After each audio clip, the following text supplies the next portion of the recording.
मटर की जैविक खेती से लखपति बनिए वीडियो सीरीज में मैं आज आपसे यह कमिटमेंट करता हूं। इस वीडियो सीरीज को देखने के बाद खेती के विषय में आपकी पूरी सोच बदल जाएगी। आप खेती से लखपति कैसे बनिए, इस विषय में यह वीडियो सीरीज आपको एक कंप्लीट ब्लूप्रिंट आपके सामने रखेगी। मैं स्क्रैच से लेकर एंड तक की सारी जानकारी A to Z जानकारी स्टेप बाय स्टेप अलग अलग वीडियो पार्ट में आपको उपलब्ध करवाऊंगा।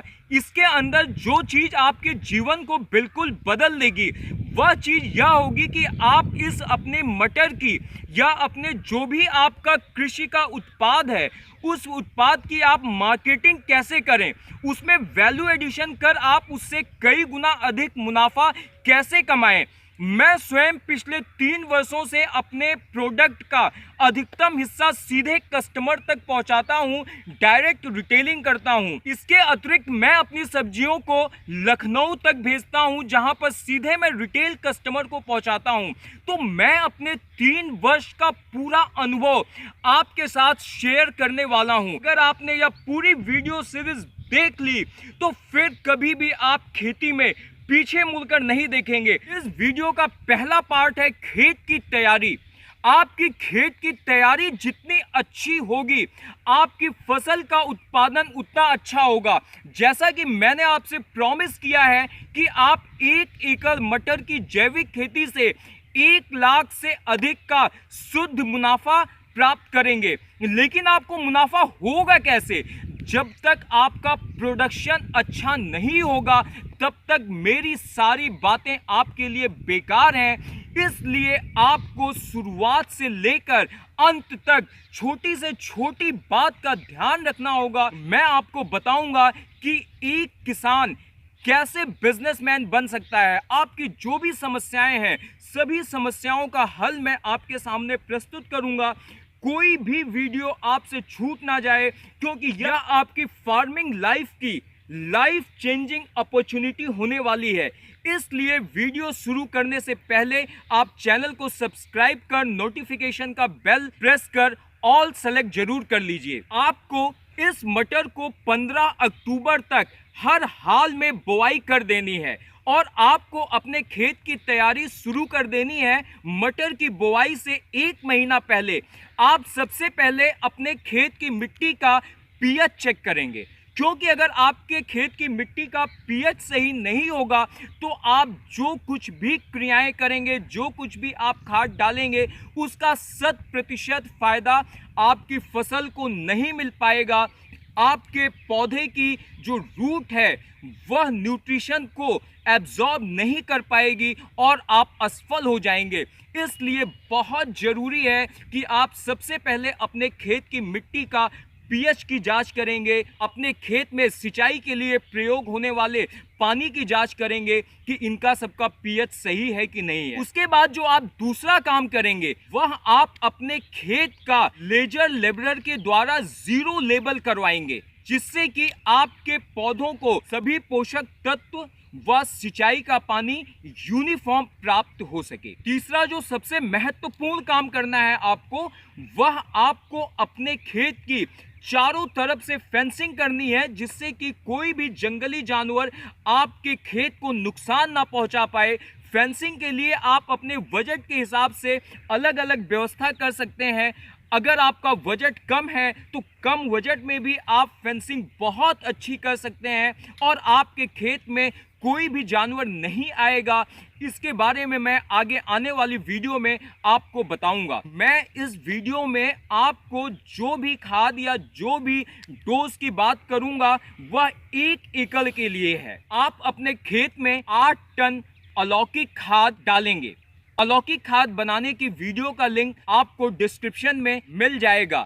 आपको जो अलौकिक खाद डालनी है वह दोपहर 2 बजे के बाद खेत में बिखेरना है। दोपहर 2 बजे के बाद खेत में बिखेर कर आपको तुरंत सिंचाई कर देनी है। अलौकिक खाद बिखेरने के बाद आप 100 किलो अलौकिक खाद लेकर उसके अंदर 8 किलो माइक्रोराइजा अच्छी तरह से मिलाकर उसे पूरे खेत में बिखेर देंगे और उसके तुरंत बाद धूप लगने से पहले आपको अपने खेत की हल्की सिंचाई कर देनी है। आपको बहुत ज़्यादा पानी नहीं लगाना है, नहीं तो आपके खेत के पोषक तत्वों की लीचिंग हो जाएगी। सिंचाई करने के बाद जब आपके खेत में थोड़े बहुत खरपतवार उग आए और जुताई करने लायक आपका खेत हो जाए, फिर आपको अपने खेत की दूसरी जुताई करनी है। दूसरी जुताई में आपको 2 किलो ट्राइकोडर्मा, 2 किलो सूडोमोनास, इसको आपको 50 किलो अलौकिक खाद में अच्छी तरह से मिला लेना है। मिलाकर पूरे खेत में बिखेर देना है। इसके बाद फिर आपको 50 किलो अलौकिक खाद और लेना है और उसके अंदर आपको 2 किलो मेटारीजियम एनिसिपोली मिलाना है और मिलाकर उसको भी आपको पूरे खेत में बिखेर देना है। यह बायो फर्टिलाइजर जो आप अपने खेत में बिखेरेंगे, यह सब कुछ आपको दोपहर 3 बजे के बाद करना है। और बिखेरने के बाद इसमें भी आप वही प्रक्रिया अपनाएंगे कि धूप लगने से पहले आप इसकी जुताई करके आप इसको मिट्टी में अच्छी तरह से मिला देंगे। बुआई से पहले अब आप अपने खेत की अंतिम सिंचाई करेंगे। अंतिम सिंचाई के समय लिक्विड फर्टिलाइजर फ्लड इरिगेशन में बहते हुए पानी के साथ कैसे डालें, इसके लिए मैंने लिक्विड फर्टिलाइजर डिवाइस बनाई है। उसकी वीडियो का लिंक आपको डिस्क्रिप्शन में मिल जाएगा। वह जो डिवाइस है उसमें 200 लीटर लिक्विड फर्टिलाइजर आ जाती है। आपको उस ड्रम में 20 लीटर गौमूत्र डालना है और 180 लीटर